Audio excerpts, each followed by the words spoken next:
करने के बाद भूख और प्यास से पेट की अंतड़ियां सूख गई हैं। अगर आप ईश्वर के पुत्र हैं तो इस पत्थर से कह दीजिए कि ये रोटी बन जाए। भूख की पीड़ा किस लिए?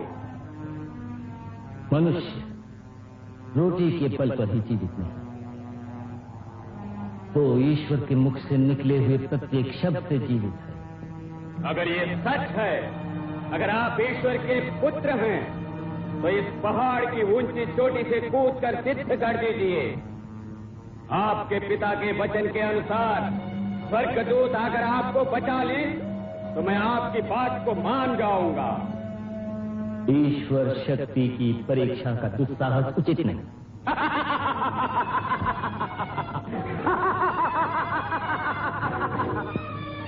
इन बातों से आप अपने आप को धोखा मत दीजिए। मेरी बातों पर विश्वास कीजिए। हाँ, मैं सर्वशक्ति संपन्न हूँ, इसलिए ईश्वर के मुंह से निकले हुए शब्दों पर विश्वास न कर, मैं जो कहता हूँ उसे ध्यान से सुनो और उस पर विश्वास करो। सृष्टिकर्ता ईश्वर को छोड़कर मेरी शरण में आओ और मुझे प्रणाम करना सीखो। संपूर्ण सृष्टि और राज्य का अधिकार, भोग विलास, ये सब कुछ मैं आपको दे सकता हूँ। याद रख, अपने पिता परमेश्वर के सिवा किसी के सामने सिर नहीं झुकाता। अच्छी तरह सोचिए, बहुत अच्छी तरह सोचिए, बहुत अच्छी तरह सोचिए। शैतान, दूर हो जाओ, जाओ।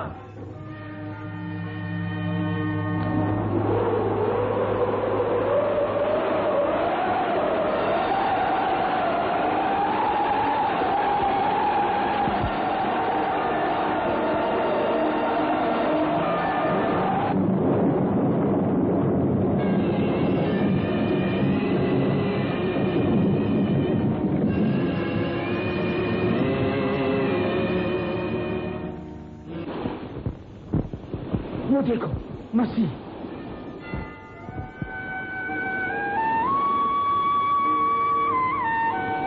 मित्रों, मैं तुम्हें मछली पकड़ने वाले से मनुष्य पकड़ने वाला बनाऊंगा। अवश्य गुरुवर, सचमुच पानी की मछली और कुएं के मेंढक हैं हम लोग। हम योग्य नहीं हैं आपके। सिमो, तुम पत्थर के समान हो, तुम्हारे सहारे मंडली बनाऊंगा। इसीलिए आज से तुम पेत्रुस के नाम से पुकारे जाओगे। प्रभु, धन्य हुआ।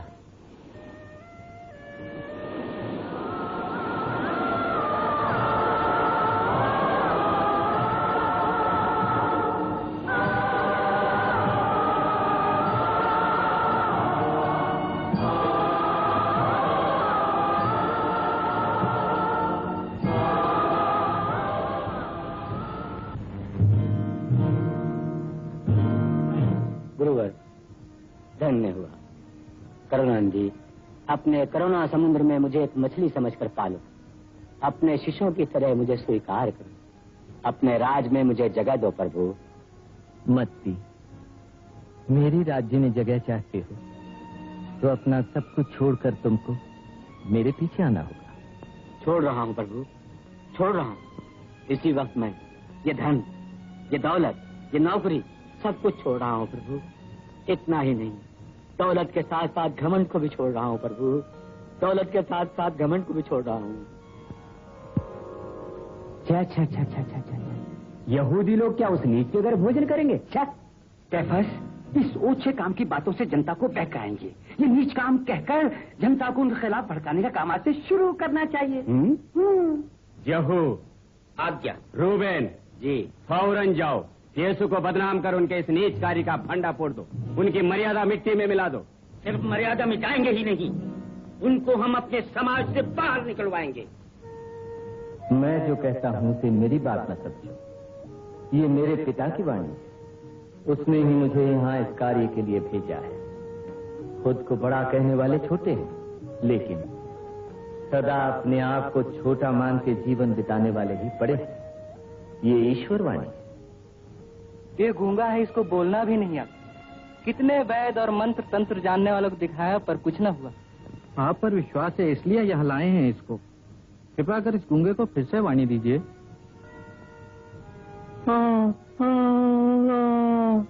मित्रवत, तुम्हें ये विश्वास है कि मैं तुम्हें वाणी दे सकता हूँ?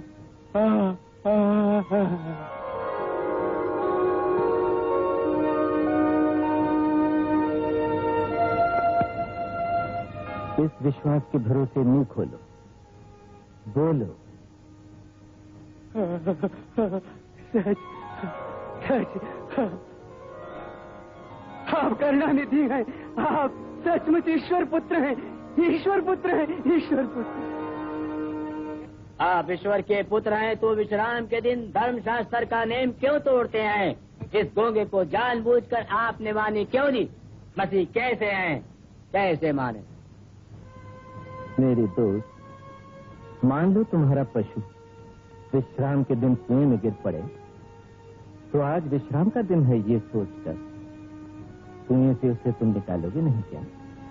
इसी तरह मैंने गूंगे को आज पानी प्रदान किया। पशु से मनुष्य का स्थान बहुत ऊंचा है। फिर विश्राम के दिन ये भलाई का काम धर्म के नियमों के विरुद्ध नहीं है।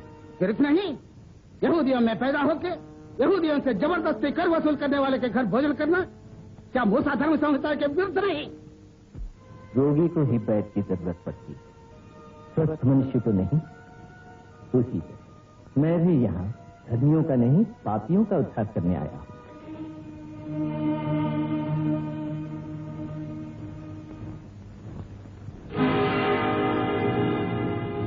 तुम्हारे कहने के अनुसार योहन बपतिस्मा खत्म हो गया। यूदस कभी झूठ नहीं बोलता। यानी ये खूबसूरत मौका है। योहन के प्रति सबकी करुणा, आदर और अभिमान हमारी योजना में बड़े उपयोगी होंगे। पिलातूस और हेरोद को खून के समुद्र में डुबो देंगे। इसलिए हम फौरन चलेंगे। ठहरो। क्यों? योहन की मौत का समाचार सुन प्रजा हमारी ओर नहीं बल्कि यीशु की तरफ गई। यीशु यानी नाजरेत निवासी यूसुफ का पुत्र? हाँ, वही।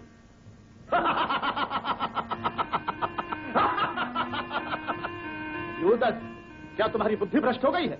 ईश्वर का राज फैलाने के लिए इधर उधर घूमने वाले यीशु की ओर सब लोग अपने आप गए हैं। सच बराबर यही उनकी खूबी है। हम तो तलवार से लोगों को धमकाते हैं, लेकिन वो वाणी से खींचते हैं सबको। हमको खून की नदी बहाकर राज्य की स्थापना करने की उम्मीद है, लेकिन वो प्रेम का पवित्र पाठ पढ़ाते हैं सबको, क्योंकि हम लोगों के मन में भय पैदा करते हैं और वो भक्ति। इस वास्ते वो एक दिन ईश्वर के राज्य की स्थापना करेंगे, ऐसा लगता है मुझे। तुम क्या बोलते हो यूदास बढ़ई का? निश्चय ही यूसुफ बढ़ई का बेटा सारी जनता को अपने वश में किए हुए है। तुमने सुना या तूने देखा? सुनने और देखने के बाद ही ये निर्णय कर चुका हूं कि उनका साथ होना उचित होगा।